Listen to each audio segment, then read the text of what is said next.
hate silence, not the peaceful kind, like the quiet hum of a library or the stillness before sleep. I mean true silence, the kind that feels wrong. That's what I remember most about that night. The silence wasn't normal. It was watching me. I was studying in my apartment, curled up at my desk with my laptop, a cup of cold coffee, and a pile of notes that made no sense anymore. Midterms had turned my brain to mush. Outside, the street was quiet. Most of my neighbors were probably asleep already, except for Jake, the guy across the hall. He was a night owl like me. At some point, I glanced at the clock. Almost midnight. I sighed, rubbing my eyes, and decided I'd finish one more page before calling it a night. Then, everything went dark. I froze. The hum of my laptop disappeared. The small desk lamp beside me flickered once, then died. Silence swallowed the apartment. My first thought was a power outage.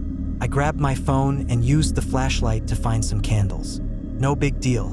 Annoying, but not terrifying. Not yet. I called the power company, expecting an automated message about an outage in my area. Instead, a real person answered. They said there were no reported outages. I asked if maybe they just missed one. The woman on the line paused, then told me very carefully that there was nothing wrong with the grid.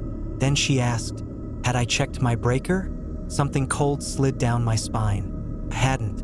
I didn't want to. Instead, I thanked her and hung up, telling myself I'd deal with it in the morning. Probably a blown fuse or something stupid.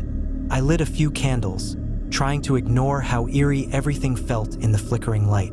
My apartment was small, just a bedroom, a tiny kitchen, and a living area, but in that moment it felt like it stretched too far, like there were shadows where there shouldn't be. Then my phone buzzed, a notification. I glanced down. Home security alert. Back door opened. My stomach flipped. I don't have a back door. My hands started shaking. I clicked the notification, opening the security app. It showed my apartment's layout, front door, windows, balcony. Everything was locked. But below that, a section I didn't recognize. Basement access, open. I barely breathed. There was no basement entrance in my apartment. I thought maybe it was a glitch. Maybe my landlord added a new sensor somewhere in the building. But then I noticed something else. The security system has motion tracking. It showed a map of my apartment and a dot, moving. I grabbed my phone and slid off my chair, heart hammering so loud I thought it would give me away. I crept toward the bathroom. Smallest room, sturdiest lock. The second I slipped inside, I locked the door. Then I texted Jake. Hey, are you awake? Yeah, what's up? Can you check outside? My power's out and my security app says something's open in the basement. WTF? You don't have a basement. No, stay put. I'll look. I stared at my screen, barely blinking. A minute passed, then another. Then Jake replied, I don't see anything, but the building's main breaker is outside. If your power's off, someone had to shut it off manually. My stomach dropped. I typed 911 into my phone, but I didn't press call. Not yet. I stared at the screen at the motion sensor map. The dot had stopped moving. It was outside the bathroom door. I dialed. The operator picked up. I whispered as quietly as I could, explaining everything. The power, the notification, the basement. She told me to stay on the line. I barely nodded. I didn't move. I didn't breathe. Then, the floor creaked, right outside the door. I squeezed my eyes shut, gripping my phone so tight my fingers ached. Then, silence. I don't know how long I sat there. 5 minutes? 10? Then a noise outside, pounding on the front door. A voice. Police. I didn't move until I heard Jake's voice too. Then I practically threw the door open. They found the breaker switch flipped off. They checked the basement, an old maintenance access that hadn't been used in years. And the worst part? The security footage. At 11:58 p.m., a figure approached the breaker box outside my building. Tall, dark clothes, hood up. At 11:59 p.m., the power went out. And at 12:01 a.m., My apartment's security system captured my front door. The moment my candlelight flickered on. The moment they knew I was alone. They never caught him, but sometimes late at night, I swear I hear footsteps outside my door.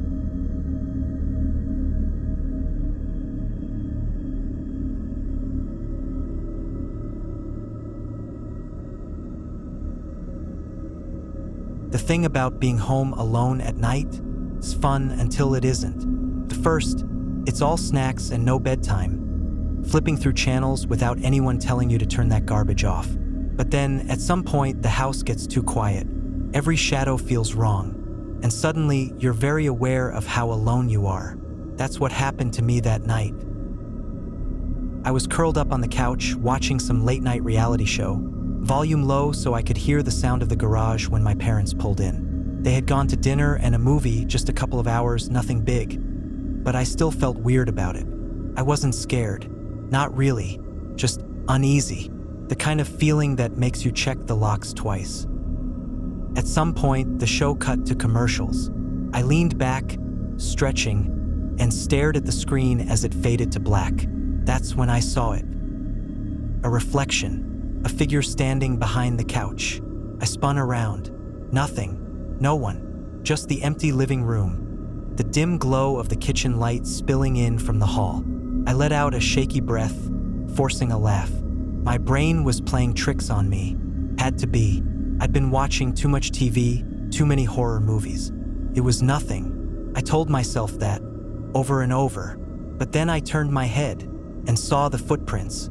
They were in the hallway, muddy, damp, leading from the back door, all the way to the couch, and stopping right behind me. My breath caught.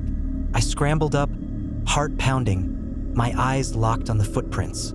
They weren't old. They hadn't dried. They looked fresh, like someone had just been standing there.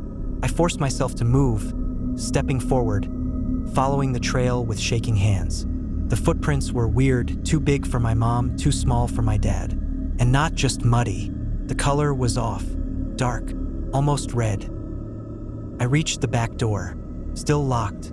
I checked it 3 times, fingers fumbling over the deadbolt. It hadn't been forced open, no broken glass. So how had someone gotten in? I turned back toward the living room. That's when I noticed the mirror. It was just a hallway mirror, nothing special. The kind you check yourself in before heading out the door. But in the reflection, I saw something I hadn't noticed before. Something that made my stomach drop. The footprints didn't lead back. They came in, but they never left. My ears rang. I spun, scanning the house. Nothing, just my own reflection, pale and shaking. And then, a sound, soft, almost wet, breathing. It was coming from the couch. Behind it, right where the footprints stopped. I didn't move, didn't breathe. I wanted to run. Every nerve in my body screamed at me to run, but I couldn't, because if I ran, I'd have to turn my back. And if I turned my back, I wouldn't see whoever was watching me.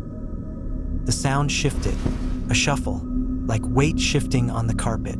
I clenched my fists, forcing my voice steady, forcing words through my shaking lips. Someone was here. I wasn't alone. I grabbed my phone, hands slick with sweat, and called my dad. I tried to sound normal, tried not to let my voice shake when I asked when they'd be home. He said soon. Then he asked if I was okay. I forced a laugh, said I was just tired, but I kept my eyes on the couch. Because I swear, something shifted. When I hung up, I made a choice. I ran. I bolted for the front door, fumbling with the lock, throwing it open so fast it slammed against the wall. I didn't look back, not even when I heard the noise, a soft, wet chuckle, right behind the couch. I ran straight to the driveway, heart in my throat, barefoot on the pavement. I didn't stop until I saw headlights turning onto the street. My parents. The moment I saw them, I broke. I told them everything. The reflection, the footprints, the noise. My dad searched the whole house, every room, every closet. No one was there, but the footprints, they were still there. That was the last time I stayed home alone. Because now, when the screen goes black, I don't look. Not anymore. I don't want to see who's watching.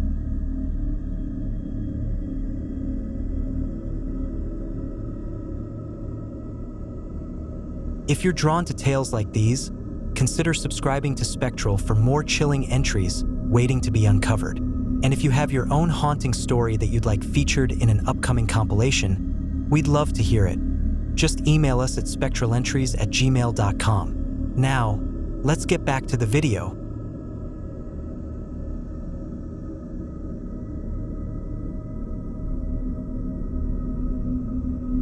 The first time I babysat for my sister overnight, she joked that I'd never want kids after. She wasn't wrong. It wasn't that I didn't love my niece, Ella. I did. She was the cutest little thing. Big sleepy eyes, curly hair that always smelled like strawberries. But I wasn't used to taking care of a toddler. I liked my sleep. My sister, Claire, had warned me that Ella woke up at least once in the middle of the night. I thought that was the worst I'd have to deal with. I was wrong. The night started easy. Dinner, cartoons, a bath that ended with more water outside the tub than in it. By the time I tucked Ella into her crib, she was already rubbing her eyes, barely awake. I turned on the baby monitor and crept back to the living room. Claire had one of those newer models, the kind with a little screen instead of just audio. I kept it on the couch next to me, volume low as I flipped through TV channels. At some point, I must have dozed off, because the next thing I heard was static. It wasn't loud, just a soft, broken hiss coming from the baby monitor speaker. I glanced at the screen. Ella was still asleep. I started to relax. Maybe I was just hearing normal interference. These things weren't perfect. Sometimes they picked up weird feedback, phone signals, radio waves. But then something moved on the screen, and my stomach dropped. It was quick. A shadow, no, a hand. Pale fingers curling around the edge of the crib, just outside the railing. I blinked. The hand pulled away. Gone. I sat up fast, sleepiness vanishing. My chest felt tight. Had I imagined that? No. I knew what I saw. Someone had been in the room. I didn't think. I grabbed my phone and ran. The hallway felt longer than I remembered, stretching on forever as I fumbled for the light switch. The moment I reached the nursery, I threw open the door. Nothing. No movement. Just Ella, fast asleep. The closet door was shut. The windows were locked. There was nowhere for anyone to go. But I knew what I saw. I stood there for a long time, heart hammering, listening for anything. A breath, a shift of movement. The only sound was Ella's soft snoring. Eventually, I backed out of the room, leaving the door open just a crack. I didn't go back to sleep. The next morning, I told myself it had been my imagination, a trick of the screen, a flicker of static. But I still checked the monitor footage, just to be sure. Claire's system had a motion detection feature, automatically recording when there was movement in the nursery. I scrolled through the timeline. Most of the clips were nothing, just Ella rolling over in her sleep. Then I saw it, a recording from 2 a.m. I clicked play. First, nothing. The room was dim, the glow of the nightlight barely reaching the corners. Then, a shape moved in the doorway. Slow, deliberate, person. Not Claire, not me, someone else. They stepped forward, stopping beside the crib. The night vision camera blurred their features, but I could see their silhouette, tall, thin, slightly hunched. They stood there, watching, for minutes, not moving, not touching Ella, just standing. Then they dropped to the floor, crawled underneath the crib, and never came back out. The recording ended. I sat there, the air thick in my throat. I never heard anyone leave, never heard another sound all night. I didn't know what to do. I didn't know if I wanted to know, but I had to check. My hands were shaking as I stepped into the nursery, gripping my phone like a lifeline. The morning light made the room look normal again. Warm, safe, but I knew it wasn't. I knelt down, slowly peeking under the crib. Nothing, no one, just an empty space beneath the mattress. But there was something else, a smell, faint, damp, rotten, like something had been there for a long, long time, watching, waiting, and maybe still there.